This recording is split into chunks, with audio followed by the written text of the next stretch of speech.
Everybody good? Yeah? Okay.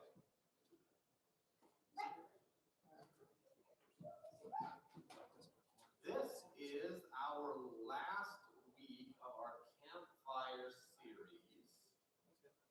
I think this is a fun one to end on. So we're in Luke 16.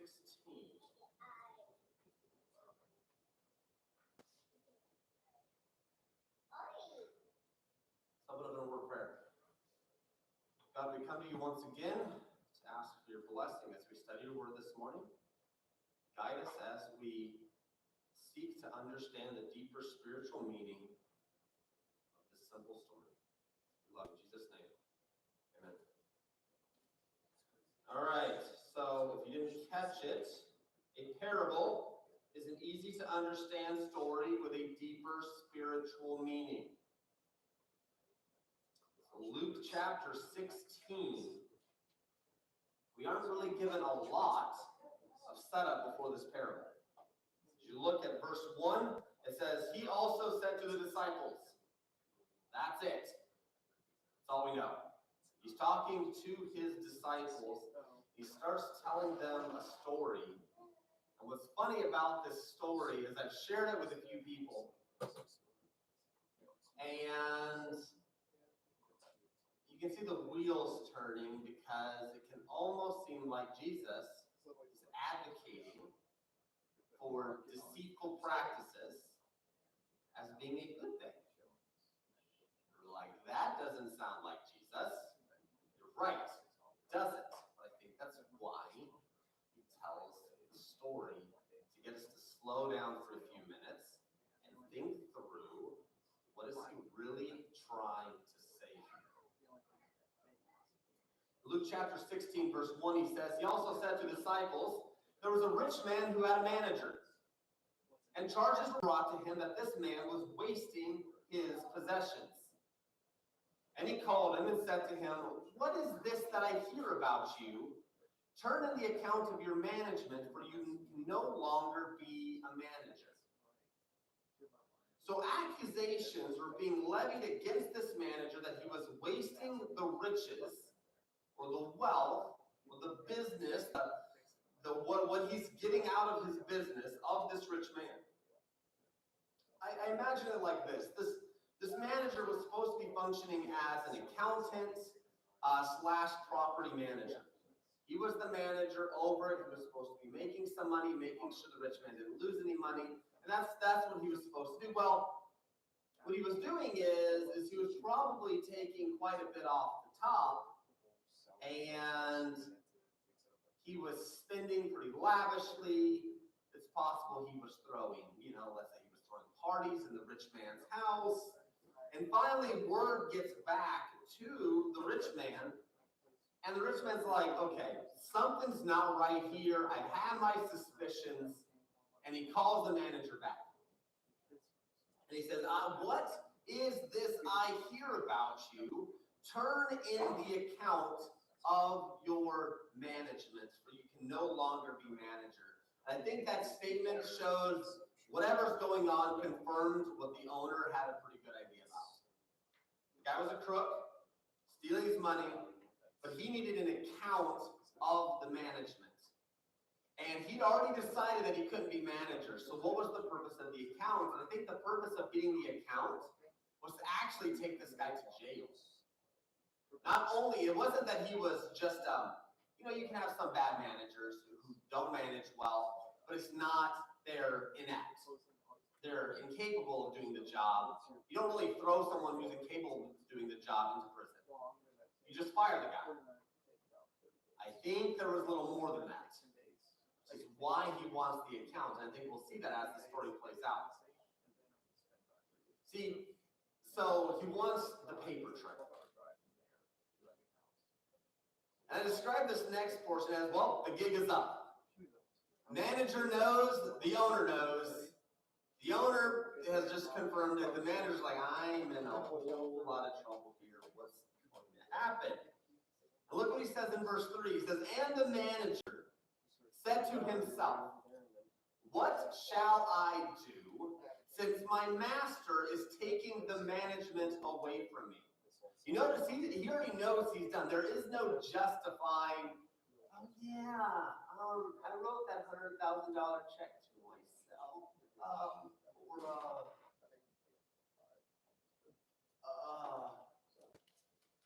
transportation. Needed a Lamborghini for that? Yes. It's gonna be hard to sell that one. So he knows. And so what am I going to do since my master's taking the management away from me? And that is a very difficult place to be. What are you going to do when you lose your income? What are you going to do when you're about to be thrown out on the street and you don't really have a lot of other skills to do? Because that's what he says. I'm not strong enough to dig, and I'm too ashamed to beg. So you're not going to catch me on the street panhandling. You're not going to connect. You're not going to see me digging holes. What am I going to do? It's like this. This is my talent. This is my gift. My gift is swindling rich people out of their money. I can't do anything else.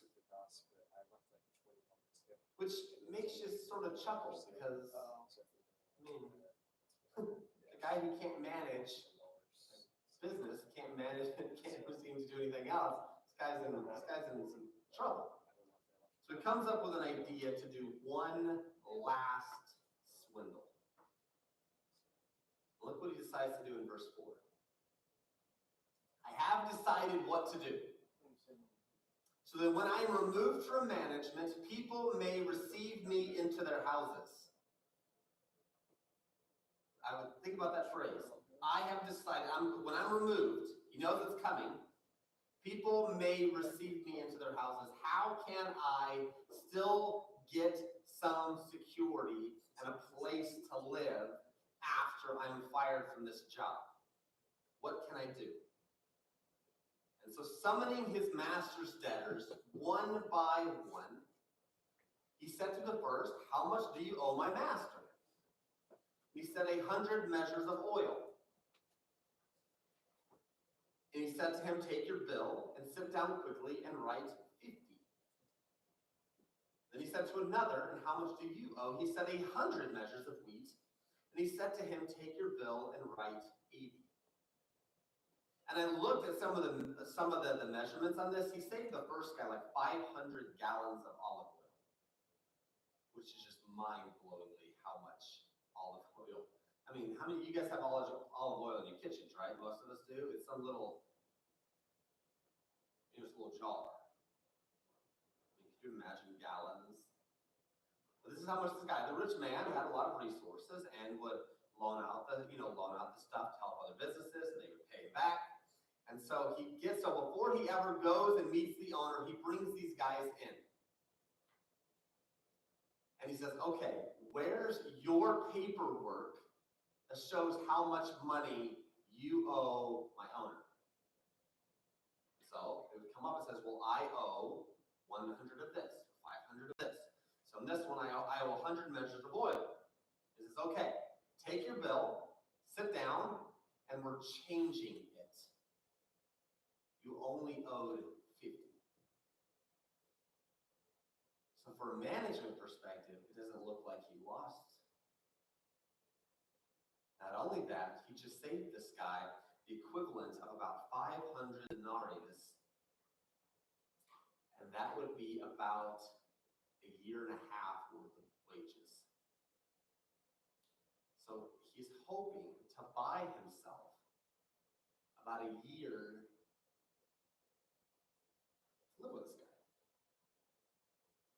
Well, they signed off on it. They changed the bill. They changed the paperwork. And then they go and he finds the next person. And he does the exact same thing. And how much do you owe? 100 measures of wheat. He could take your bill, write 80. And each time he's doing this, he's saving those individuals, those businesses, about a year and a half worth of pay. He's making deals. And so now when he goes and presents his paperwork to the owner, he doesn't look as bad. He just looks inept. He doesn't look like he's swindled.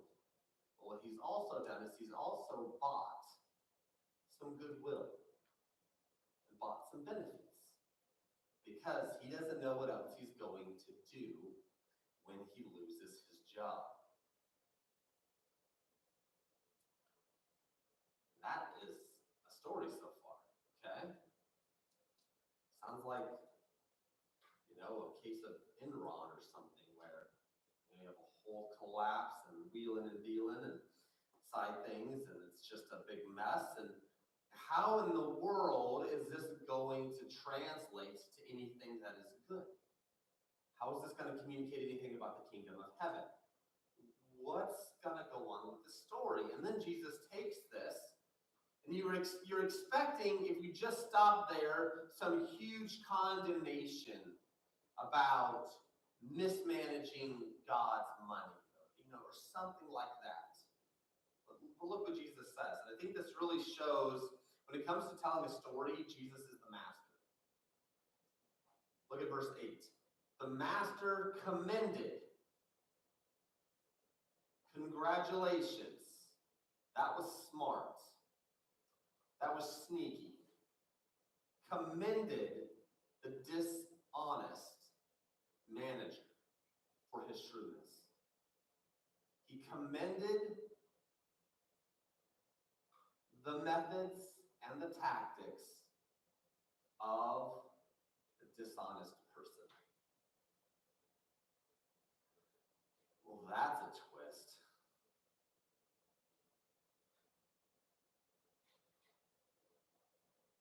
And look what he says next. For the sons of this world are far more shrewd in dealing with their own generation than the sons of light. And I tell you, make friends for yourself by means of unrighteous wealth, so that when it fails, they may receive you into the eternal dwellings. Oh boy. Now he's saying we got to make friends for ourselves by means of unrighteous wealth. Okay, Jesus, help me out here. I mean, when it comes to a parable, I think this is a doozy. So let's start with a few things. That phrase, unrighteous wealth, the exact translation is mammon, or Aramaic for money, mammon of unrighteousness. And from what I've gathered and researched, this phrase is an idiomatic phrase that means worldly wealth. It was just a way of saying the money you make, the profits you make, what you own here on earth. That is this unrighteous wealth. This isn't an investment that is eternal. This isn't a spiritual thing. This isn't heavenly in any way. This is the means by which humans trade goods. It's capitalism here on the earth. That is considered the unrighteous wealth. Second, the sons of phrases are references to origin. The sons of light is a reference to the children of God. And the sons of earth is in reference to sons of the earth. Those who are not yet of the Lord, they are considered sons of the earth. Third is that shrewdness that phrase, and we're going to touch on that in a minute, because a lot hinges on how we take that. But if we start there, I think we can really skew what Jesus is saying, because I wanted to draw your attention to specifically what he says at the end of verse 9. So that when it fails, the unrighteous wealth, when it fails, they may receive you into the eternal dwellings. Who is they? And what is these eternal dwellings? Those are really the questions that, when we figure those out, it has a lot of this make a little more sense. So, just want you to just start wrestling this in. We're going to take Jesus' explanation of this parable, and we're going to lay it right on top of what we just read. What this story just was. So, the manager, knowing his end was near, started planning for his future. You guys caught that? I'm not going to be the manager. I ripped the owner off. I'm not going to be the manager, so I need to have an exit plan. I need to have a plan for the end. And he was hoping that by showing and giving these business people a good deal, that he'd be able to at least have some place to stay while he figured out what he was going to do next. He was hoping they would show him kindness when he lost his job. Now, this was an entirely selfish motive. In reality, though, this guy is an expert, because the owner commended him on it. He was an expert of dealing with his own life and the end and how to think ahead. Because he thought ahead. He thought ahead really well, to the point the owner actually commends him for his shrewdness, for his sneakiness, for his processing, and how he recognized the end was coming and how he was figuring out how to make that work. If you wanted to look at it, if you look at the middle of verse 8, for the sons of this world are more shrewd in dealing with their own generation than the sons of light. See, there's a reason why this comes right after the commendation to the dishonest manager about his thinking through. And what Jesus says is this generation, the sons of the earth, are really good at living in the moment, for the now, making their riches and their wealth now.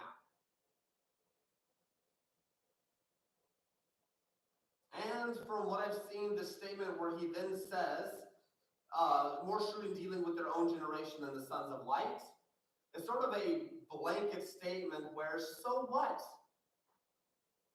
So what if this generation lives for themselves and this generation better than you? Because what Jesus is about to share there in verse 9 is a secret for living that I think we should take to heart. Because he then says, I tell you, make friends for yourself by means of your earthly blessings, this unrighteous wealth. Make friends of people in the world with your riches and your blessings and the wealth.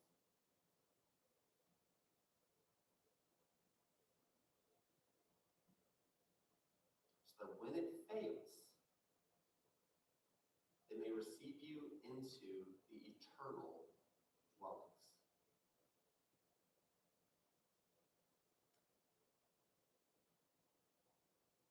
Use your earthly possessions and bless others, and make friends with others, minister to others. And then we go to this phrase, who is the they? How are they going to welcome you in, these friends here on earth? And I looked, and there's two ideas from what I've been able to see. One is that some people believe that these others, they, are in reference to a verse in Hebrews chapter 13, verse 2. It says, do not neglect to show hospitality to strangers, for thereby some have entertained angels unawares. So they're saying, see, with this idea, if you're ministering to strangers and blessing them, it's possible that you're also blessing angels, and as a result, they will then, in heaven, when your material blessings fail, when you die, because your money means nothing when you're dead, then they will welcome you into your, eternal dwelling. And that's nice, and I think there's truth to really see any inclination, though, that we should understand a parable that that Jesus is giving to his disciples and add another random book of the Bible in there to bring the clarity there. Let's just understand what Jesus says here. Now, yes, I do think that as you are hospitable, it is quite possible that you do minister to beings where you didn't know that's what they were doing. They are angels, etc. This shouldn't be the only reason you're, hospitable. It's like, well, I might meet an angel. You have no idea. You just do it. So I lean more towards the second one. And that is those you bless and show God's love to, you'll actually find that they'll end up welcoming you into the eternal dwellings because you actually led them to the Lord. And they're your friends. And because you weren't stingy with your wealth, you actually blessed and ministered to people. You opened up doors. And as a result, by making friends, you actually are able to lead many to Jesus. And this is supported, I think, through the Good Samaritan and many other parables, where Jesus is repeatedly advocating for his disciples to sell and abandon their material gains and holdings, and as a result, turn that and become a blessing to others. It's why we had last week where we end up, Jesus is like, hate your mother, hate your father, hate your brothers, hate your sisters, completely abandon your financial security net. Hate it all, turn it all over to me. And be my disciple. And here, it's like abandoned, use what I have given you. Use the finances, use the blessings, use what you have been blessed with, and use those and minister and be a blessing to others.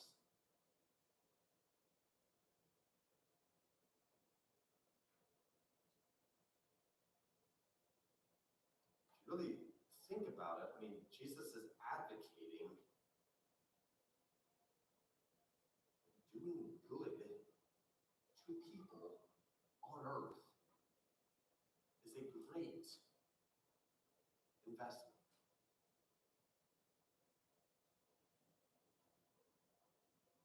Using your unrighteous wealth as a means by which to gain friends, leverage influence, to be a blessing,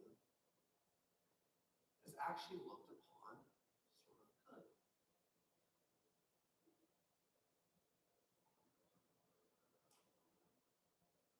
As we conclude, I wanted to, as we've done every other week,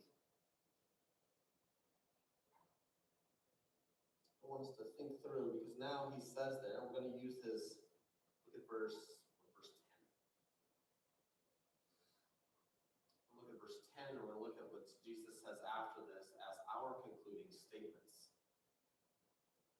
He says in Luke chapter 10, or Luke chapter 16, verse 10, one who is faithful in very little is also faithful in much, and one who is dishonest in a very little is also dishonest in much.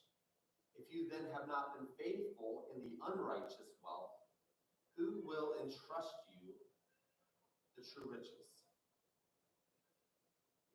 Because, take a step back here. We have this manager. We look at our own life. Each one of us has been given a management over resources God has decided to place in our lap. Physical health, our job, our occupation, our children, our families, our influence in the community, we leverage and should be managing, being a wise steward of what God has blessed us with.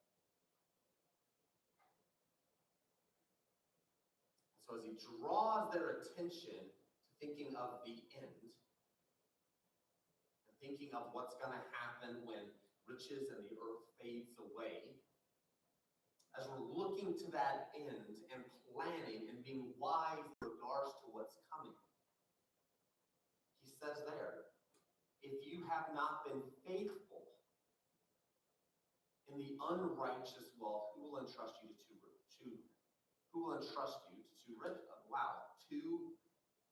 true riches? And what I want to say is what you do here on earth toward people matters. And what you do here on earth has eternal ramifications. If you are stingy in your blessing of others here on earth, what Jesus is saying is you're not being faithful to what God has given you, and it's revealing that you're not going to end up with true blessings and riches in the future. See, one who is dishonest in very little is also dishonest in much. He says one who's faithful in very little is also faithful in much. If you've not been faithful in being a good manager and thinking of the end, who will entrust you to the true riches?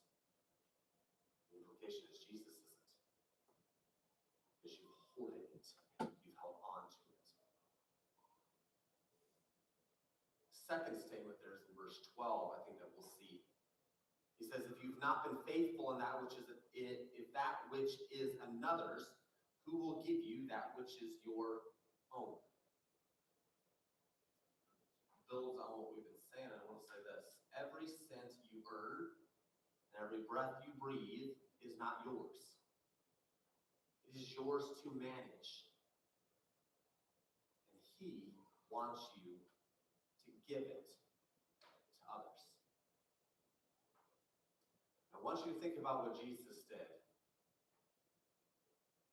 2,000 years ago, Jesus came, was given a human body, lived among humanity.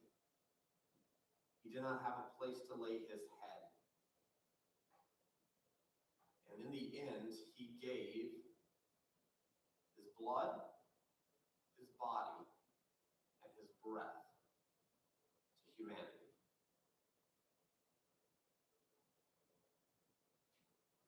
He realized it was not his, but the Father's, and he was here to do the Father's will. Every cent you earn and every breath you breathe is not yours, but I think we need to consider it. We are a manager of what God has given us. And then he makes his very pointed statement in verse 13. You cannot serve two masters. For either he will hate the one and love the other, or he will be devoted to the one and despise the other. You cannot serve God and money. No servant can serve two masters. He puts it in the paragraph. He says God and money, but I think money is a full representation, as he's already presented here in the previous verses, as this means of unrighteous wealth, this idea of the worldly system, and how it makes money, and as it seeks to invest and hoard its influences and its power and its money. You cannot serve God and money. It goes right into the motives. There's nothing wrong with making money. There's something terribly wrong if you're making money for selfish means. If you're hoarding onto your money, you're hoarding onto your wealth, your blessings, your time, your energy, and we can go on. You are not investing it into the lives of others. It's a wasted management. You cannot serve God and money. I think this is something to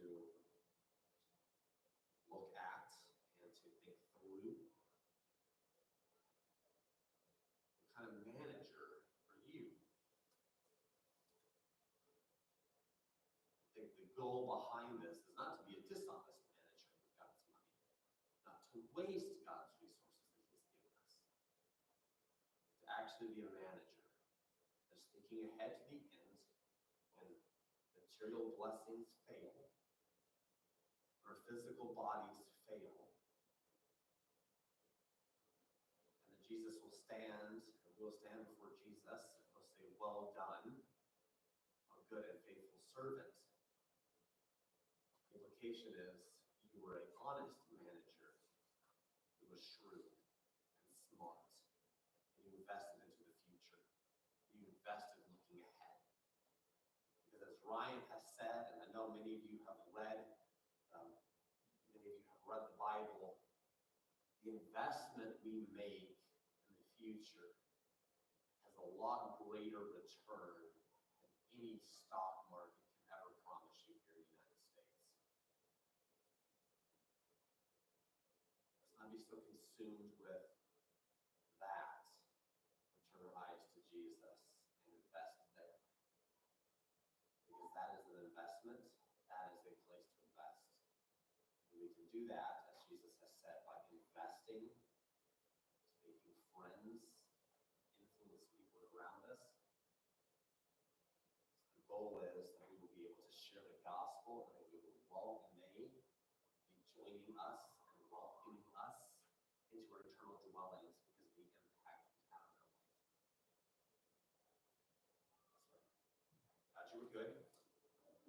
Help us to turn our attention from ourselves, point it out, love, and service to others. In Jesus' name. Thank you.